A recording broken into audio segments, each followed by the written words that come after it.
In this video, we will download the FMX TD-Link software for configuring and programming the Tough Drive variable frequency drives. If a previous version of TD-Link is installed on the PC, it must be uninstalled prior to installing TD-Link. This installation is on a Windows 10 operating system.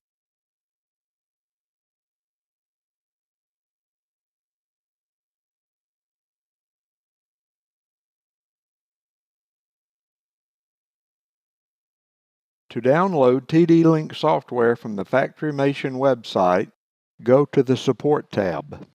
Navigate to Software Downloads. In the AC Drive section, select TD-Link Programming Software. The TD-Link Setup program will download to the PC's download location. In the Chrome browser, TD-Link is shown in the lower left corner of the web page. Click Open. Step through the installation prompts. The default installation selections are recommended.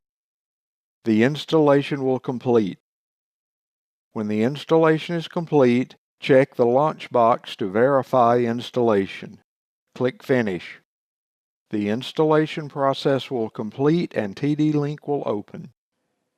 TD-Link is now ready for use to configure the Tough Drive VFDs and create ladder logic programs in the TD400. For application notes and videos on the FMX Tough Drive VFDs, visit our knowledge base.